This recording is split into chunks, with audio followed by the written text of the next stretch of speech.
toutes et à tous, c'est Hermès, j'espère que vous allez bien, j'espère que vous avez apprécié le live d'hier, disponible en replay sur la chaîne YouTube des rois du Bitcoin. On va parler Bitcoin très rapidement, il se passe strictement rien. On va faire un top crypto, HBAR, EGLD, GRT, INJ, pardon, et Orion. Protocole, ça fait longtemps qu'on n'avait pas parlé d'Orion, c'est Samy qui voulait qu'on en parle. Avec grand plaisir de l'aborder, on commence maintenant. Avant de commencer, je vous invite toujours à rejoindre le Discord des rois du marché. Vous trouverez le lien dans la description à l'intérieur, une documentation qui s'appelle la stratégie des 4 rois. N'hésitez pas à venir la télécharger pour vous en inspirer, vous en imprégner, pour vous aussi trouver votre propre style d'investissement. C'est le plus important, celle qui gagne à la fin. Et c'est tout le secret, c'est votre stratégie qui doit vous annihiler toute forme de stress sur ces marchés financiers. Que vous soyez trader pro, trader amateur ou investisseur long terme, holder perdant, holder gagnant, pas de stress sur ces marchés. C'est ce qui tue nos capitaux. On va commencer avec Bitcoin très rapidement. RAS sur Bitcoin. On est toujours très bien positionné sur ce premier arrêt. Pour le coup, les robots, on voit que c'est très robotisé ce truc-là. Donc premier arrêt, 28 000 $, le consensus, il est parfait. Jouer là-dedans, c'est jouer avec les robots et généralement, ils nous prennent de liquidités. Donc soyez très vigilants, vous, scalpers, ça peut être éventuellement très frustrant et perdant sur le long terme. Et quand je dis long terme, ça veut dire des trades en 1 minute ou 5 minutes, ça peut malheureusement s'avérer perdant. On avait ce petit falling wedge juste ici. D'ailleurs, on vient pile rebondir dessus, c'est plutôt joli à observer. Et on avait tracé ça hier, vous vous rappelez? Et on attendait ce tout petit breakout. Regardez ce tout petit breakout qui commence à arriver tout doucement. Donc ça veut dire que vous avez un rising wedge sur le prix, un falling wedge au niveau du RSI, 14 périodes ici en daily. Qu'est-ce qu'on attend dès lors? On n'attend pas juste ce truc-là, on attend la confirmation, donc la clôture, on attend l'acceptation et l'accélération. Confirmation, acceptation, accélération. Et ces trois mots-là doivent résonner en vous à chaque fois que vous avez appuyé sur le bouton trade, que ce soit long ou que ce soit short, quelle que soit la time frame que vous utilisez. Si vous utilisez du 5 minutes, vous attendez la confirmation, l'acceptation en 5 minutes et l'accélération. Qu'est-ce qu'un trader prend? Il prend l'accélération. Voilà ce qu'un trader prend. Il ne prend ni la confirmation, ni l'acceptation, il prend l'accélération. Et vous, trader, vous devez prendre ce petit bout-là et ce petit bout-là. C'est tout et vous sortez. Ça, c'est du trader. Et vous pouvez essayer ça sur toutes les time frames. Pourquoi je vous dis ça? Parce que dans 97% des cas, vous avez une confirmation, une acceptation et une réintégration. Une confirmation, une acceptation et une réintégration. Une acceptation, une confirmation et une réintégration. C'est exactement ce qu'on est en train d'observer ici, en réalité. Si vous prenez en toute petite time frame, vous avez que ça depuis maintenant 3 semaines. Donc, c'est machine à laver. Donc, ça veut dire, j'achète, je vends, j'achète, je vends. C'est compliqué. Dans 3 mois, vous n'avez plus de sous.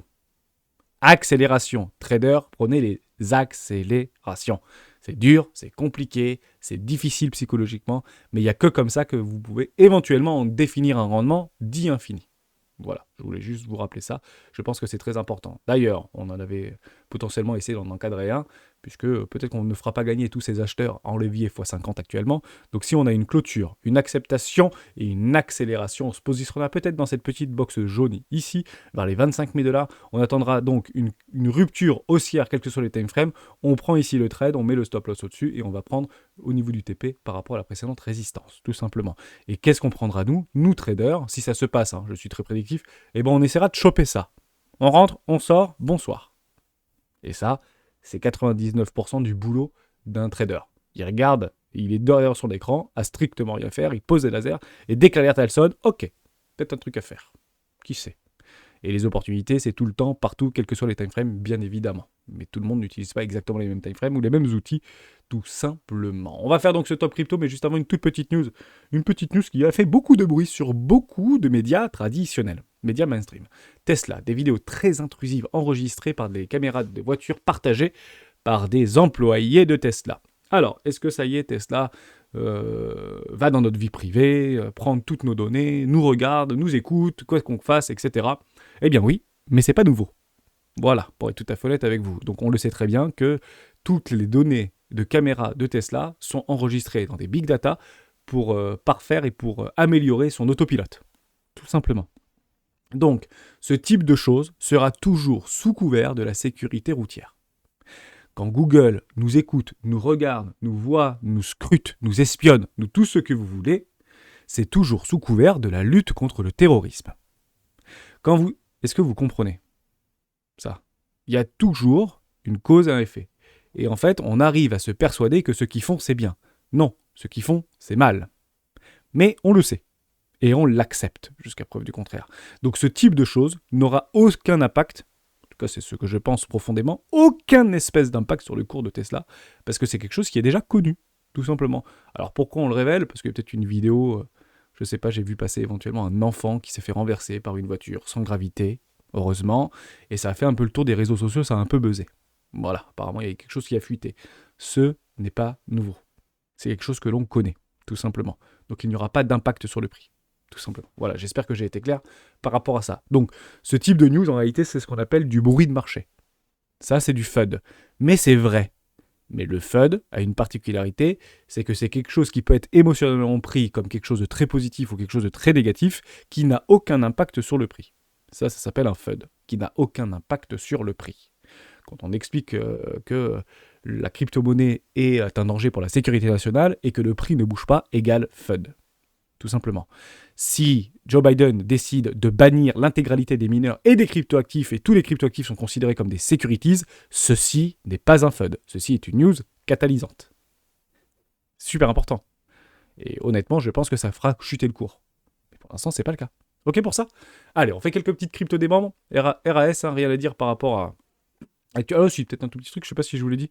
Par rapport au taux de chômage, 3,5%. Je sais plus si je vous l'ai dit, je crois qu'on l'avait peut-être dit. Ah mais non, peut-être pas hier, parce que je sais pas si je vous l'ai dit tout à l'heure. Bon, bref, j'étais juste là-dessus avant. Donc c'est plutôt bon pour nous, hein, puisque si on déboule, on attend réellement des bonnes news vis-à-vis de l'emploi. On veut un emploi fort, on veut des entreprises qui recrutent, on veut des entreprises qui fassent des performances, qui fassent des rendements, qui fassent des bénéfices incroyables, puisque jusqu'à preuve du contraire, les attentes actuellement sur Guru sont extrêmement élevées au niveau des attentes des résultats et des bénéfices des entreprises.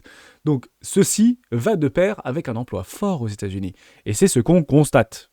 Donc les bears, pour l'instant, vous n'avez malheureusement que très peu d'indicateurs, hormis quelques indicateurs plutôt ancestraux vis-à-vis de l'inflation ou vis-à-vis de la consommation, vis-à-vis de tout ça. Mais pour l'instant, ça a l'air d'être géré en tout cas par nos institutions et nos instances financières à travers le monde. Donc c'est ce qu'on veut voir, c'est un taux de chômage relativement fort. En réalité, si vous aviez ici marqué, en fait on va le reprendre comme ça, hein, c'est toujours très intéressant à observer. Si vous aviez depuis quelques mois en fait une augmentation au niveau du chômage, croyez-le ou non, mais on ne serait pas à ces niveaux-là sur Bitcoin, on ne serait très probablement pas à ce niveau-là sur le marché S&P 500 ou sur le Nasdaq. On serait peut-être en train de travailler les lots, voire en dessous des lots actuellement. Et on sera peut-être très profondément en dessous. En fait, c'est le seul indicateur qui est pénible pour tous ces économistes et tous ces analystes financiers. Tout est bear, tout pousse à la récession, sauf l'emploi aux États-Unis. Sauf l'emploi aux États-Unis. Incroyable. Donc, on peut presque espérer que c'est le grain de sable dans le scénario bear de toutes les personnes qui sont en train d'essayer de spéculer à la baisse sur ce marché. C'est ce truc. Et encore une fois, il donne tort au bear. Incroyable. On attendra cela. Mais partez du principe que cet indicateur doit être extrêmement surveillé, parce que s'il y a quelques temps en arrière, on regardait tous la Fed et l'augmentation des taux, etc., et le pivot tente à être pricé, en tout cas le plateau, donc ça varie de 0,25 points, plus ou moins 0,5 points, mais on a compris que c'était déjà au-dessus, puisqu'il y aura encore des frictions au niveau du secteur bancaire vis-à-vis de l'augmentation des taux, puisque je le dis, je le redis, actuellement on est juste en train de ressentir au niveau de l'économie la première augmentation de mars 2022. Croyez-moi que ça va être de plus en plus dur pour les Américains et pour les Français et pour les Européens par rapport à cette augmentation des taux, bien que les États-Unis sont en avance sur nous au niveau de l'augmentation des taux. Christine Lagarde va augmenter les taux en juillet, alors que Powell avait augmenté les taux en mars 2022. Mais ceci est un indicateur phare de est-ce que oui ou non on va en récession. Si ce truc tend à augmenter, à avoir une croissance relativement explosive, à ce moment-là, on se pousse en récession. Si jamais on a ce type de choses, à ce moment-là, on le subira. On le subira. On n'aura pas d'autre choix que de le subir. Ça va être très difficile à jouer, comme vous pouvez bien sûr le comprendre et l'imaginer. On parle de quelques petites cryptoactifs avec grand plaisir d'en parler. HBAR, ça fait longtemps HBAR qu'on n'avait pas parlé. J'en ai de l'HBAR moi. Il me semble peut-être que oui. J'en ai? Je sais même pas si j'en ai. Je regarde plus ça. D'ailleurs, je vous le dis, si vous regardez vos cryptoactifs préférés, si vous en avez une trentaine, une quarantaine, une cinquantaine, si vous les regardez, c'est que vous êtes soit surexposé, soit vous êtes très pressurisé émotionnellement. Hein, toutes les cryptoactifs que j'ai, je vous le dis franchement, je les regarde même pas. Des fois, je sais même pas si j'en ai ou si j'en ai pas. Mais quand je regarde des charts, je trouve ça plutôt joli pour être tout à fait honnête avec vous. Dès lors, on va regarder HDRA, donc HBAR. HBAR, je le rappelle très rapidement, hein, c'était un petit peu l'idée, donc plus de sécurité, plus de scalabilité, monter à l'échelle et moins de frais. Et d'ailleurs, c'est son fondateur, je ne sais plus s'il venait d'Ethereum ou pas, je dis peut-être une bêtise, mais avait apporté ce qu'on appelle un protocole de registre distribué. C'était un peu une nouveauté dans les protocoles blockchain, etc. Ça avait plutôt bien marché. Ça avait d'ailleurs plutôt été bien pris par le marché, on va pas se mentir. Et puis là, on est en train de repartir sur des précédents lots. Honnêtement, cette charte est très belle. Je vais le dire franchement, ce truc est très beau. OBV complètement croissant. On quitte un enfoncement d'absurdité de survente. Je pense qu'en weekly, on le quitte. Voilà. Littéralement, on avait des petites divergences ici. Vous voyez ici, ça baisse. Et ah bah non, on n'avait pas vraiment de divergence. Si, on a des divergences ou pas? Je serais sur notre récit en 14 périodes. Ah voilà, ici on avait une petite divergence, ici ça monte, ici ça... Alors ici ça monte, ici ça baisse, derrière on va chercher un petit peu les derniers lots et on remonte tranquillement, on a les arrachements haussiers, on vient clôturer en mensuel au-dessus des 0,08, c'est formidable, tout va bien dans le meilleur des mondes, c'est plutôt propre. Oui, investisseurs, vous êtes complètement en première classe, vous êtes sur les 0,886 à mon avis, hein. Sans le regarder comme ça à mon avis, on n'est pas très loin des 0,886. C'est toujours très Fibonacci, hein, je le dis au hasard, mais bref, on peut pas faire mieux. On est exactement sur les 0,886, et donc un investissement 1 à l'aveugle là-dedans peut être intéressant. Néanmoins, il faut comprendre quelque chose de très important. Qu'est-ce que c'est? Rappelez-vous en 2017, ce qui s'était passé. On avait intégré une forme de bulle au niveau des crypto-monnaies, notamment de Bitcoin, un tout petit peu moins sur Ethereum, c'était Bitcoin to the moon, Bitcoin 1 million de dollars, c'est déflationniste, c'est génial, c'est la nouvelle technologie, ce sont des ruptures technologiques, tout le monde y va, on fait la queue chez Coin.Yahoo, sur la maison du coin pour acheter notre Bitcoin, je mets 10 000 balles et on verra dans 20 ans si je suis millionnaire. Beaucoup de personnes ont capitulé quand il est descendu à 3 000, vous pouvez bien sûr l'imaginer, puisqu'on essaie de toujours sauver ce qui nous reste et on l'accepte dans la capitulation lorsque ça vient en dessous des 50%. Tout pumpé en 2017. Quand je dis tout, c'est tout. C'était une machine à saccader des pumps de toutes les crypto-monnaies. Et vous les prenez tous. Hein. EOS avait levé des milliards de dollars. Des milliards de dollars. Il levait de l'argent, il n'y avait pas de régulation, il n'y avait strictement rien là-dedans. Ça tout partait tout de moon. Tout partait tout de moon. Lorsque les institutionnels sont arrivés, c'est Mochicago Mercantile, ça a mis fin au délire. Hein, malgré que ce soit pris comme une très bonne news. Ça aussi, by the rumor, sell the news, c'est beaucoup de personnes qui n'étaient pas... En fait, si vous avez raison, il faut juste le comprendre comme ça. Pourquoi en fait on se fait rincer quand on vient sur ces marchés-là? Généralement, on vient au pire moment. Et quand ça monte, et quand vous achetez du Bitcoin à 10 000 dollars et que vous passez de 10 000 à 20 000 dollars, pourquoi vous allez vous embêter à apprendre des choses, à aller vous renseigner, à essayer d'enseigner, à essayer de comprendre ces marchés? Vous gagnez, vous avez raison, vous faites rien, le truc qui monte, c'est génial, tout le monde en parle à la télé, c'est formidable. Donc vous n'avez pas à vous éduquer, voilà, c'est le mot que je cherchais, vous n'avez pas à vous éduquer. Vous commencez à vous éduquer quand le truc commence à perdre 80% de sa valorisation. Et là vous dites, ok, il y en a qui disent, je capitule, c'est pourri, je n'y retournerai jamais. Ça, c'est 70%, 80% des gens. Et les 20% qui restent, c'est, je vais essayer de comprendre ce qui est en train de se passer. Et généralement, ces 20%-là deviennent relativement maximalistes. En tout cas, une très grosse cote-part. C'est pour ça qu'on sait et qu'on comprend que si vous commencez à vous intéresser avec ces technologies-là, on est sur une pente ascendante au niveau de l'adoption de masse. Et l'objectif pour tous ces opérateurs, pour tous ces projets crypto, pour tout ce que vous voulez, c'est d'essayer de travailler sans pour autant qu'on ait conscience de ce qui est en train de se passer derrière. C'est ça la grande adoption. C'est qu'on n'a plus besoin de savoir c'est quoi le livre blanc, c'est quoi le machin, comment c'est fait, au niveau du consensus, de la gouvernance. Les capitaux iront se diriger vers là où c'est le plus utilisé. Et je vous explique mon raisonnement. Ici, tout pumpé, sans aucune mesure. Vous n'ayez pas à choisir, vous étiez tous des génies et on était tous des génies. Pour être tout à fait honnête avec vous. Tout le monde se fait rincer, 90% du marché, c'est un scam, c'est un Ponzi, et on scelle en fait cette idée-là. 2021, il y a autre chose qui s'est passé. Vous avez eu beaucoup de crypto-monnaies ancestrales qui n'ont pas pumpé. Pourquoi? Parce que c'est en 2021 qui répond le mieux à mon problème. C'est ça, le vrai 2021. La DeFi et la CeFi avaient de réels problèmes et beaucoup de EGLD, beaucoup de Solana ont fait des pumps mais qui étaient complètement dingos. Pourquoi? Parce qu'ils faisaient partie des candidats qui pouvaient répondre le mieux à notre problème ou à un problème. Donc c'était souvent plus de sécurité, plus de scalabilité et moins de frais.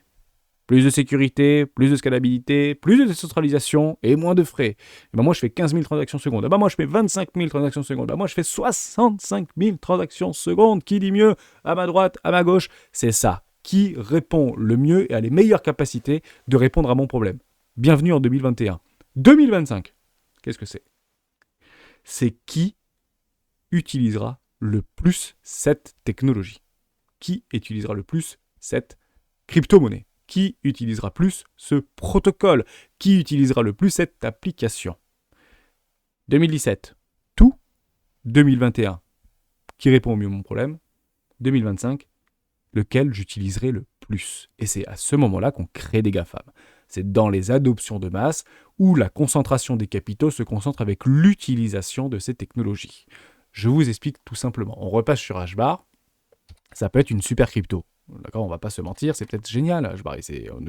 Pourquoi ce serait pas génial? Puisque c'était génial avant et c'est probablement génial maintenant et la charte est très belle. Voilà, on va pas se mentir. Maintenant, est-ce que ce truc-là va être ou pas un candidat pour être utilisé de façon massive?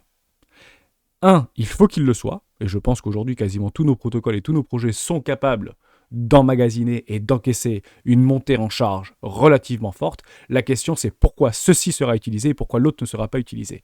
Dès lors, vous allez comprendre que c'est ce qui se passerait, qui devrait se passer, c'est que beaucoup de nos cryptoactifs vont toutes monter d'un seul coup, avec plus ou moins, si vous voulez, de décalage, à plus ou moins 3 semaines, plus ou moins 2 mois. On ne saura pas trop pourquoi. Ceux qui seront le plus utilisés et ceux qui seront le plus hypés, donc qui pourront potentiellement intéresser la plus grande majorité, les capitaux vont s'y diriger. Dès lors, ça fera ceci sur des crypto-monnaies et sur une infinité de crypto-monnaies. 2-3% des crypto-monnaies qu'on regarde aujourd'hui, voire des crypto-monnaies qui n'existent toujours pas aujourd'hui ou qui sont juste à stade embryonnaire. Et toutes les autres, et je dis bien la très grande majorité des autres, fera ce type de choses. Voilà, ne seront tout simplement plus utilisées. Pourquoi? Parce qu'on rentre dans la phase de l'utilité. L'application et l'utilité. Et on rentre dans ce stade-là. Et de toute manière, vous pouvez faire tous ces schémas d'adoption, c'est ce qu'on utilise le plus qui sera utilisé. Et c'est pas parce que c'est mieux que ça va marcher. C'est pas parce que c'est mieux que ça doit être plus utilisé. C'est super important. J'essaie de trouver un exemple. Je sais pas, j'ai pas trop d'exemples parce qu'après ça se stresse. On peut parler peut-être de l'iPhone, si vous voulez. On parle de l'iPhone en 2017, 2018, 2008, 2009, 2010. Il y avait des HTC Touch HD avec une meilleure définition. Je sais pas si vous vous rappelez de la marque HTC qui en fait sur le tableau et sur les numériques ou sur plein de sites en fait disait en fait c'est pas compliqué, vous comparez le HTC Touch HD et l'iPhone 3GS, je crois que c'était ça à l'époque, et en fait le HTC Touch HD est meilleur en tout point de vue. Technologiquement, en termes de mémoire, en termes de qualité de photo, en termes de qualité d'écran, en termes de qualité de batterie, tout ce que vous voulez, c'est meilleur. Voilà, et ça travaille sur Android ou je sais plus trop quoi, il y a Internet, c'est plus rapide, bon bref, grosso modo c'est meilleur et moins cher. Bon, ça n'a pas marché.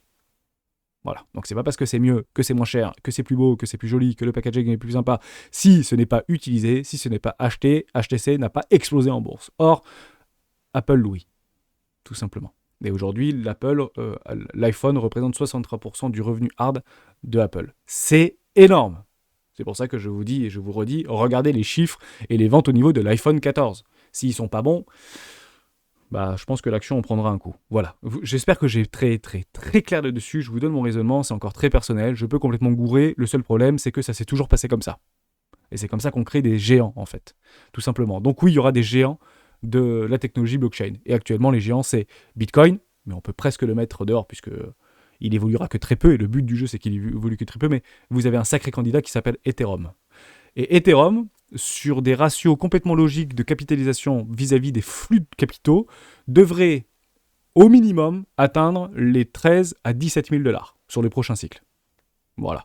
Donc quand je vous dis entre les 13 et les 17 ou 18 000 $, vous comprenez bien qu'actuellement, Ethereum a de très grandes chances de faire x10. Il faut que ça marche, on est dans la crise, on est dans la désillusion, on est dans le disbelief. Vous reprenez la vidéo d'hier par rapport au cycle de l'adoption, on a fait un travail là-dessus. Donc il faut comprendre que si ça fonctionne, si on rentre dans ce cycle d'adoption, Ethereum a de très grandes chances de faire un espèce de plateau aux alentours des x10, x12. Ok ? Bon, à partir du principe que beaucoup de cryptoactifs qui seront potentiellement utilisés type HBAR, EGLD, peut-être GRT, peut-être Orion, ce que vous voulez, auront de très grandes chances de faire des x10 au minimum. Pourquoi ? Parce que ceux qui seront utilisés auront quelque chose que beaucoup n'auront pas, que la majorité n'auront pas. Qu'est-ce que c'est ? C'est ceci. Ils surperformeront le marché. Ceux qui sont utilisés surperformeront le marché. Donc en fait, le crypto total devrait faire quelque chose comme ça. Or, on va revoir des choses qui seront plutôt comme ça sur beaucoup de crypto-actifs qui vont être beaucoup utilisés. Peut-être des crypto-actifs qui ne sont pas utilisés, hein. Enfin qui n'existent pas aujourd'hui, pardon. Faut vraiment le comprendre. J'espère que j'ai été clair, et on continue. Voilà, par rapport à HBAR, donc pas de problème, il faut juste regarder si oui ou non, il monte en puissance. C'est ça le plus important. Mais la charte est parfaitement belle. Pour moi, il n'y a pas de souci. Et puis, l'idée du registre distribué était vraiment pas mal. EGLD, on peut en reparler. Ouais, on en parle régulièrement d'EGLD. D'ailleurs, on peut... Où est-ce que je suis, moi, sur EGLD? J'y suis, je crois. Mais bien sûr, j'y suis. Investissement, investissement 2, investissement 3. Ici, vous avez pas, par exemple, HBAR, historique. Vous avez ça sur le Discord. Hein, vous allez dans le lien utile. Je vous le dis souvent quand on fait ce type de choses. Retournez sur le lien utile. C'est Géo qui nous avait proposé ça. Voilà, un petit script sur Google. Vous mettez HBAR et le top crypto. La dernière fois qu'on avait parlé d'HBAR, c'était en février 2022. Impressionnant, ça fait 1 an. Je sais pas. Alors, peut-être qu'on en a parlé avant, mais que j'avais peut-être mal renseigné le HBAR. Hein, je m'en excuse. Mais c'est vrai que ça faisait longtemps qu'on n'en avait pas parlé. Bah, peut-être que ça peut être intéressant de reprendre cette vidéo-là de l'époque. Un top crypto des membres de le février 2022. Et voir si oui ou non le discours a changé ou pas changé, quoi. Je sais pas trop, ce serait intéressant de l'observer. EGLD, c'est un très grand candidat, hein. Je vous le dis franchement, du Web.3. C'est le Web.3 complètement assumé. En plus, il s'appelle plus Elrond, il s'appelle MultiverX. Donc il assume encore plus sa volonté de pénétrer de façon massive le Web.3. Donc c'est toujours la même chose, plus de transactions. Allez, qui dit plus à ma droite, à ma gauche, moins de frais, bien évidemment, qui dit moins à ma droite, à ma gauche, et surtout dans la DeFi. Et ça a bouleversé les codes de la DeFi, entre le CeFi et la DeFi, GLD a semblé être un excellent candidat. Bien évidemment, quand vous regardez vos petites moyennes mobiles trimestrielles ou mensuelles, généralement quand vous tendez un élastique, il revient relativement fort dans votre tronche. Hein, c'est comme ça que ça fonctionne, un marché ne fait pas que monter. Actuellement, c'est complètement à plat. On tient complètement les lots, hein, d'accord. On est parti chercher les derniers grands survivants, les derniers gros longs là, qui étaient positionnés là. On est en train de tout aspirer, l'OBV reste complètement croissant, on quitte un enfoncement de de survente. EGLD est un excellent candidat par rapport à un nouveau cycle d'utilisation et d'adoption dans les 4 ou 5 prochaines années. C'est un très bon candidat. Vous allez me dire, Hermès, tu dis n'importe quoi, c'est pourri MultiverX, parce que tout le monde se fait scam dans Maillard, tout le monde se fait arnaquer, il y a plein d'attaques, ça marche pas, c'est pas fiable. Alors, je vous le dis franchement, vous regardez la market cap de EGLD par rapport à des blockchains ou des cryptos ou des projets qui sont relativement similaires, voire mieux que EGLD. En fait, ce que EGLD va avoir, lui, dans 2 ans, c'est que toutes ces attaques qu'il prend en longueur de journée, ça va le faire grandir, ça va le faire mûrir. Ne pensons pas qu'un truc qui pèse 10 milliards de market cap, par rapport à un truc qui vaut 100 millions, qui est exactement pareil que EGLD, et que vous semblez mieux, parce qu'il est beaucoup plus sécurisant. Pourquoi il est plus sécurisant? Parce qu'il s'est jamais fait hacker, lui. Donc il est meilleur que EGLD. C'est de la bêtise. Parce que les yeux, les hackers, les pirates sont focalisés là où il y a de la thune. Donc il va attaquer ce type de protocole-là. Et passer du principe que eux vont pouvoir augmenter, si vous voulez, en termes de puissance, en termes de sécurité, alors que d'autres projets qui pourront peut-être pumper demain se feront détruire parce qu'ils n'ont pas vécu ce que EGLD ont vécu. Ça bosse vraiment derrière EGLD. Croyez-le ou non, mais ils ont levé beaucoup d'argent. Ils sont très riches, ces mecs-là. Ils sont extrêmement riches. Donc, ils peuvent vraiment avoir des vraies équipes pour pouvoir construire leurs projets. Donc, est-ce que oui ou non, ce sera utilisé? Honnêtement, que ce soit moins fiable ou plus fiable, que ce soit plus beau ou moins beau, que ce soit plus intuitif ou moins intuitif, est-ce que, oui ou non, ce sera utilisé? Et ouais, c'est ça le truc. Vous avez des super agendas en ligne. Vous avez des meilleurs agendas all-in pour vos bureaux et pour votre boulot. Pourquoi utilisez-vous Gcall? Pourquoi vous utilisez Google Calendar? Alors que vous avez des super, mais des trucs qui sont complètement dingues en termes de gestion de planning, etc. Non, moi j'utilise Google Agenda. Parce que c'est simple, parce que c'est là, parce que c'est pour moi et parce que je ne me prends pas la tête. Et EGLD, c'est là. Donc je me suis positionné dedans et c'est un très bon candidat pour l'utilisation de demain. Voilà, c'est juste toujours pareil par rapport à cette psychologie, si vous voulez, et comment on construit ce scénario. GRT. On va peut-être pas faire beaucoup, hein, finalement. GRT très bon, hein, je suis positionné dans GRT. Ouais, je suis bien positionné dans GRT. Ah j'ai pris un OK aussi. Bon, j'en sais rien, je le dis, je le redis, hein, si vous regardez tout le temps vos crypto-monnaies, c'est que vous êtes un peu trop exposé, faites très attention par rapport à ça, je le regarde jamais. Donc très, très cool, donc on avait pris un petit TP il y a quelques temps apparemment. Oui, c'était en février dernier, donc formidable. Hein, c'est gratos pour GRT, pas mal de tokens GRT gratuits, c'est super. Bon, actuellement, on est en train de faire des très jolies choses sur GRT, on est en train de faire une instruction, on a invalidé un plan BER ici, donc on fait ce qu'on appelle les arrachements haussiers. Pourquoi ça avait complètement fait ça, en fait, GRT? Vous vous rappelez de ça, de ce truc-là? C'est un truc qui était complètement fou, hein. Il faut le comprendre. Je ne sais pas si vous vous en souvenez, mais GRT il avait fait un petit ICO et c'était 0,03 $ le token. Aujourd'hui, c'est 14. Donc c'est 5 fois plus, hein. 3 fois 5, 15. Donc par rapport actuellement vis-à-vis du prix qu'on est en train d'observer sur EGLD, les premiers de 2020, c'est pas il y a 10 ans, hein. C'est il y a 2-3 ans, les gros investisseurs de GRT, pardon, hein, j'ai dit EGLD, mais les gros investisseurs de GRT se sont positionnés pour les plus gros en dessous des 3 centimes de dollars. Bon, on voit qu'au niveau de l'ICO, ça tient puisqu'on est à 14 centimes de dollars. Et puis il y a eu une explosion complètement folle. Vous savez pourquoi il y a eu un truc de 10 000% fois 100 là sur ce machin-là? Je vous le dis, texto. À un moment donné, les médias se sont imprégnés de GRT pour expliquer que c'était le futur Google de la crypto-monnaie et de la blockchain. Donc, ceci a été considéré comme le futur Google de la technologie blockchain. Donc, vous mettez décentralisation, il y a 2 ans en arrière, hein, ou il y a 1 an en arrière, décentralisation et futur Google de la blockchain, le truc il fait poisson. Ça allait très vite, je vous le dis franchement, ça allait très vite, et puis beaucoup se sont fait rincer, etc. Mais je pense que ce narratif n'a pas changé. C'est peut-être, et vous avez peut-être raison, ou ils ont peut-être raison, reprenez des actus de l'époque, vous allez voir, à chaque fois qu'on parlait de GRT ou de The Graph, c'était le Google de la blockchain décentralisée, la décentralisation, Google le décentralisé côté GRT, The Graph, etc. Honnêtement, il y avait eu beaucoup, peut-être trop de hype sur GRT. Néanmoins, c'était de la hype. C'était qui répond le mieux à mon problème. C'est pas est-ce que je vais l'utiliser demain. Maintenant, c'est ça qu'il faut regarder. Est-ce que oui ou non, ce truc-là est un bon candidat pour être utilisé demain? C'est super important. C'est clairement un extracteur de données, un analyste des données. Est-ce qu'ils vont utiliser ou pas l'intelligence artificielle? Je crois qu'ils qu'ils utilisent l'intelligence artificielle. Vous avez beaucoup de décentralisation sur ce token et une super capacité d'interopérabilité. On parlait de cette probablement vague 2023-2024 d'interop. Et ben GRT peut être un excellent candidat. J'en garde. Est-ce que c'est intéressant d'en acheter maintenant parce que c'est trop? Mais honnêtement, vous achetez x5 par rapport à des mecs qui avaient des millions de dollars qui étaient est-ce qu'on en prend, est-ce qu'on n'en prend pas? Non, il est pas cher ce truc-là. Il faut arrêter de regarder les bottoms, parce que si vous regardez les bottoms, c'était ici, quoi, 3 centimes de dollars, là. C'était là, et puis ça a fait un truc comme hack. Vous comprenez? Et acheter ici, c'est pas cher. Acheter ici, c'est pas cher. Bah ici, acheter ici, c'est moins cher. Faut juste comprendre que c'est au niveau du prix de l'entrée de l'ICO, quoi. Il y a des mecs qui sont encore largement rentables. Il y a des mecs qui l'ont acheté à 1 centime, ce truc. Beaucoup de mecs qui l'ont acheté à 1 centime. Les plus gros l'ont acheté à 1 centime. Voire en dessous, hein, pour être tout à fait honnête avec vous. Donc, c'est juste que quand vous regardez ces graphiques-là, on a fait ce travail ici vis-à-vis de Facebook ou vis-à-vis de Coinbase hier dans le live. Tirez vos traits et regardez vraiment où sont placés les très gros, où sont placés les premiers, où sont passés les early.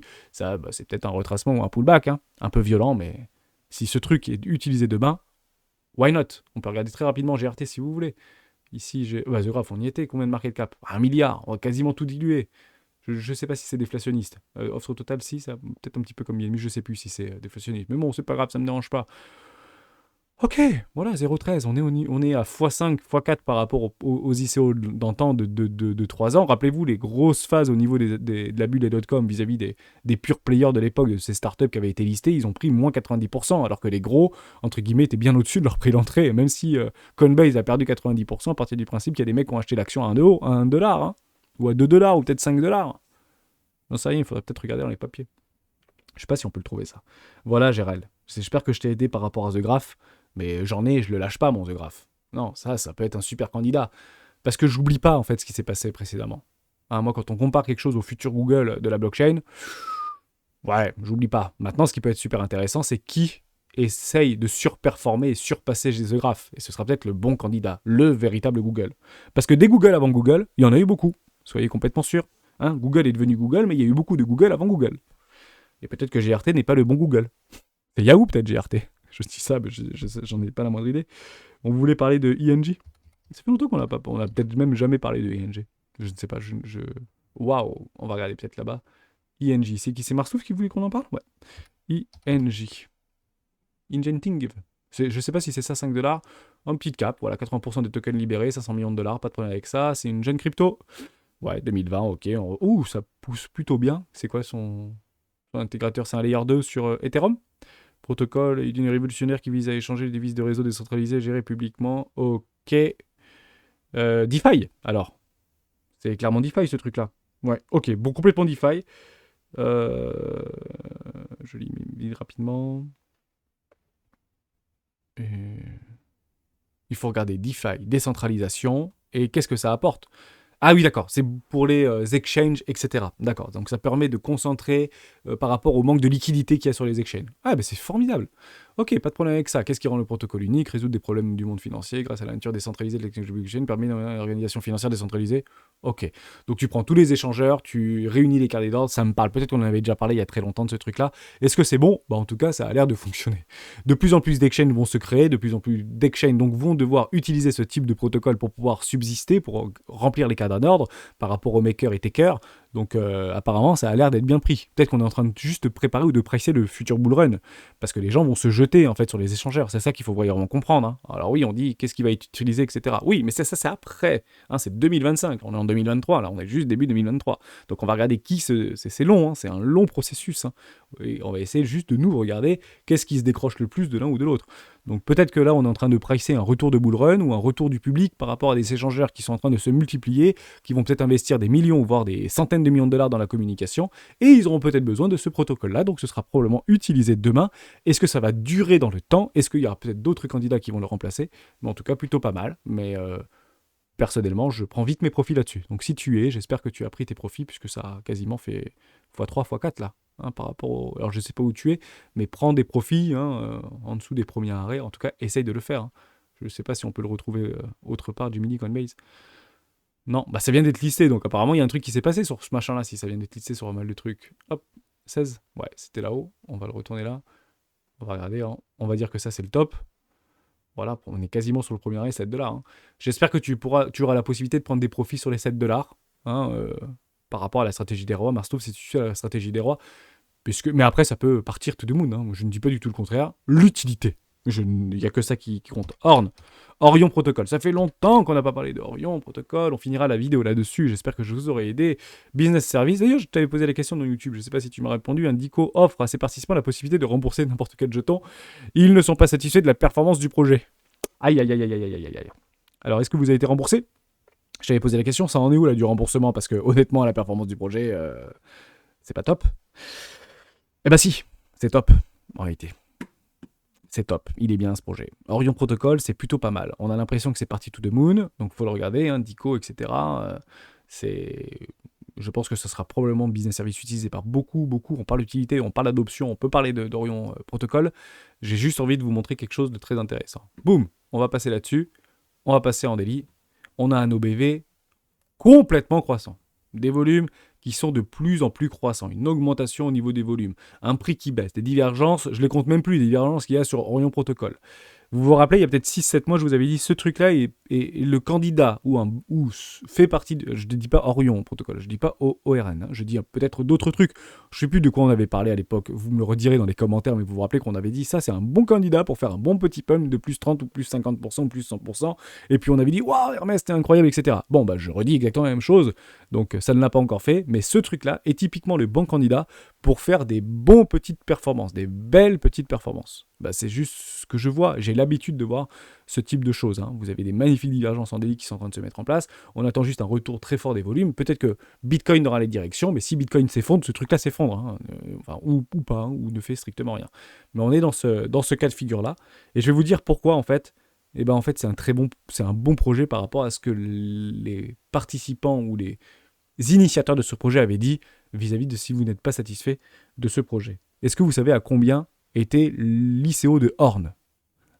10 centimes de dollars. Donc, à l'heure où je vous parle, que vous le vouliez ou non, il y a des mecs qui sont encore à x10 par rapport à l'ICO.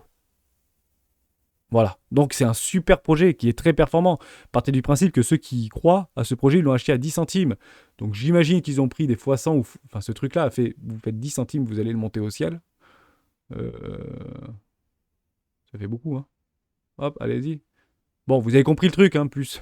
Enfin, je sais pas combien ça fait. C'est un truc de fou, ce truc. Voilà, x10 pour 10 centimes, 1 $, 10 $ x 100, x 200, x 300. Ça fait x 300, ce truc. Vous vous rendez compte? Bien sûr qu'ils prennent des profits, les gens. Vous n'êtes pas complètement fou. Bon, bah, en tout cas, ce truc-là était potentiellement, ou en tout cas répondait à un réel problème. Vous vous rappelez de ce fameux discours? Mais il est encore bon. C'est un peu comme ICP. ICP, Internet Computer Service, Name Service, ou enfin Internet Computer. Il est revenu en fait sur ses prix d'ICO. Tout le monde revient tranquillement sur ses prix d'ICO. Pourquoi ça revient sur ses prix d'ICO? Pourquoi? Parce qu'ils défendent leur prix d'entrée, les mecs. C'est pas des petits portefeuilles qui se placent là. Vous imaginez bien que quand vous levez 67 millions de dollars, bah c'est pas plein de petits bonhommes qui ont levé 67 millions de dollars. C'est beaucoup de gros, en fait. Ou pas beaucoup de gros. Et pas beaucoup de gros quand vous mettez des millions de dollars dans un protocole qui s'appelle Orion Protocol, à partir du principe que vous en avez quelques millions derrière encore, qui permet d'aspirer toute l'offre à x10. Hein. Évidemment, on n'est pas complètement fou. Ça veut dire que si ce truc-là, c'est ce que je veux vous dire, s'il y a un hack ou si ce truc doit mourir, à partir du principe que si ça fait ça, et ça, comme ça, vous allez penser que tout le monde a perdu. Non, ces gens-là sont partis. Et ils ont fait entre x3 et x8 dans la descente. Voilà. Tout simplement. C'est ça qu'il faut comprendre. Donc ce projet-là est encore complètement viable. J'y suis, j'y reste, et vous savez quoi? Je vais peut-être faire un investissement 3. On s'en parle de ça, je sais, Samy, c'est toi qui voulais qu'on en reparle. Est-ce que tu as poussé un petit peu au niveau de ces informations-là? Et il faut juste comprendre si on doit faire des réinvestissements. Par contre, ça c'est important. Si vous voulez réinvestir, alors vous êtes déjà exposé. Et puis, je me suis exposé. Moi, j'ai suivi la tendance. Hein, cette de là, vous avez vu un petit peu tout ce que j'ai perdu. J'ai perdu, 80, je regarde même pas, mais j'ai perdu 80% de mon investissement qui représente peut-être 0,4% de mon capital d'investissement. Donc, je le sens même pas en réalité. Hein, vous comprenez bien l'idée. Donc, diversification sur beaucoup de thématiques, bien évidemment, et pas tout dans la crypto, sinon vous n'êtes pas diversifié, vous êtes juste 100% crypto. Donc tout ce qui est aujourd'hui en capitaux dans la crypto est censé être oublié, potentiellement perdu. Hein, faites attention par rapport à ça. J'attendrai la petite structure, je me réinvestis dans Orio, même au-dessus des 1, 1,3, même si ce truc fait 30-40%, honnêtement. Donc qu'est-ce que j'attends? Eh oui, on revient même en weekly. Hein. Ok? Même en weekly, Hermès. On attend la confirmation, magnifique structure en W weekly, arrachement haussier, acceptation, et ici, investissement 3, accélération. Et j'ai beaucoup plus de chances de réussir plutôt que faire ça. Si jamais ça doit partir to the moon, deuxième scénario, bien évidemment, et on te dit, ça reviendra jamais, c'est parti to the moon, t'avais raison Hermès, ou je sais pas trop quoi. Et ben en fait, non, parce que ça a de très grandes chances de faire ce qu'on appelle un roi de pique. To the moon, roi de pique, et on y va. Pourquoi je vous dis roi de pique? Bah on y revient sur Chiliz si vous voulez, on finira là-dessus. Regardez, c'est magnifique roi de pique sur Chiliz. J'y suis aussi sur Chiliz. On avait loupé le truc de pas beaucoup sur Chiliz, investissement 1 ici. Regardez, to the moon, arrachement haussier, accélération. Il n'y a pas eu d'acceptation, il n'y a rien du tout. Accélération, premier arrêt, exit 50 que j'ai loupé. Hein. Je vous le dis franchement, j'ai loupé l'exit 50 ici. Réaccumulation, non. Potentiellement de la distribution, retour au niveau des rois de pique. Et là, on est en train de pousser à un 4%. On a bien poussé là depuis début de la semaine là, sur Chiliz. Voilà, bon, il faut un petit truc, Chiliz. Ok. Donc ici, on se repositionnera. Si d'autres cryptoactifs décident de faire des trucs comme ça, soyez patients. C'est généralement catalysé par des news, comme un petit peu le petit chien de Elon Musk, ici. Hein. Doge. Doge qui a été listé sur Swissborg. Vous allez regarder les explications de pourquoi ça a été listé sur Swissborg. Je ne suis pour rien. Voilà, je me décharge de toute responsabilité vis-à-vis du listing de Dogecoin sur Swissborg. Mais vous avez exactement la même chose. Un petit pumpy qui est complètement nul d'ailleurs au niveau de ce pumpy.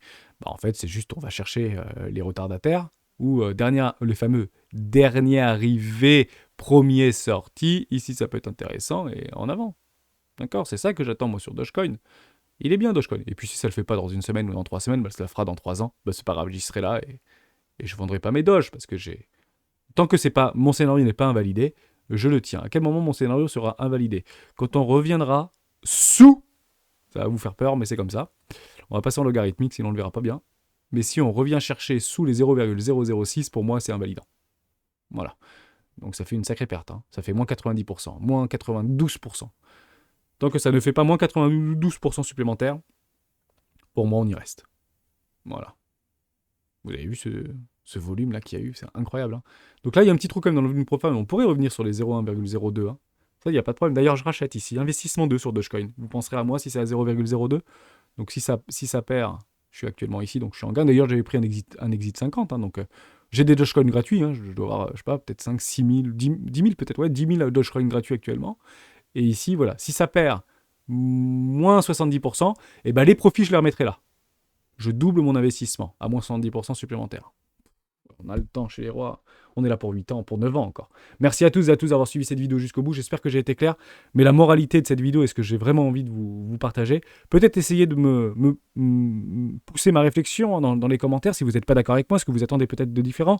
Pour moi, 2017, c'était le Far West, tout marché, tout pumpé. 2021, c'est la problématique. La scalabilité, la sécurité, la décentralisation, le fameux trilemme des blockchains, et maintenant c'est plutôt 2025, donc je suis à partir d'ici jusqu'à 2025, qui va utiliser le plus ma technologie, ma blockchain, mon service, mes applicatifs, pour concentrer des capitaux.